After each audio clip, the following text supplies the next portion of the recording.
एक छोटी सी लड़की थी, नाम था गुड़िया। 6 साल की थी। गुड़िया मम्मी के साथ रहती थी। पापा हॉस्पिटल में थे, कोमा में। रोज शाम को मम्मी गुड़िया को कहानी सुनाकर सुलाती थी और दिन में मम्मी काम के लिए बाहर जाती थी। गुड़िया अकेली घर पर रहती थी। एक दिन गुड़िया खेल रही थी, तभी अलमारी के अंदर से एक अजीब सी आवाज आ रही थी। गुड़िया, गुड़िया। गुड़िया दबे पांव अलमारी के पास जाती है और अलमारी खोलती है, लेकिन अलमारी में कुछ नहीं होता। अगले दिन गुड़िया रूम में झाड़ू लगा रही थी, तभी फिर से वही आवाज आई। गुड़िया, गुड़िया। गुड़िया अलमारी के पास जाती है और अलमारी खोलती है, लेकिन इस बार अलमारी में एक आंख दिखाई दी। गुड़िया डर गई और तुरंत भाग के मम्मी के पास जाती है। वो मम्मी को बताती है, लेकिन मम्मी बोलती है, पागल मत बन गुड़िया, अलमारी में कुछ नहीं है, तेरा वहम होगा।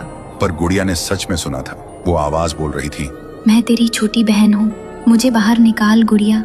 फिर गुड़िया ने मम्मी से पूछा, क्या मेरी कोई बहन थी? सुनकर मम्मी चुप हो गई। आंखों में आंसू आ गए और बोली, कुछ बातें भूल जाना ही अच्छा होता है बेटा। फिर रात होती है, सब सो रहे होते हैं। तभी गुड़िया को प्यास लगती है। वो उठकर धीरे धीरे पानी पीने नीचे जाती है, लेकिन तभी उसकी नजर अलमारी पर पड़ती है।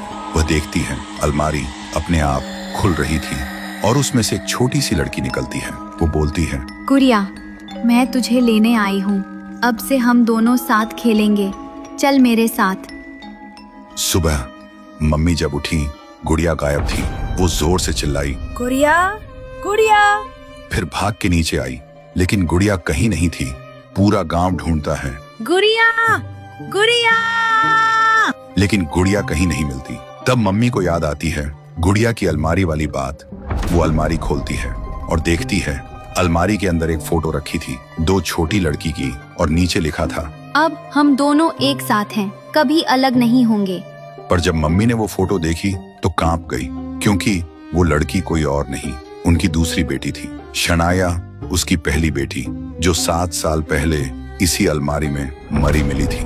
तो दोस्तों, अगर तुम जानना चाहते हो कि शनाया के साथ क्या हुआ था और वो गुड़िया को क्यों ले गई, तो कमेंट में लिखो, पार्ट 2 चाहिए।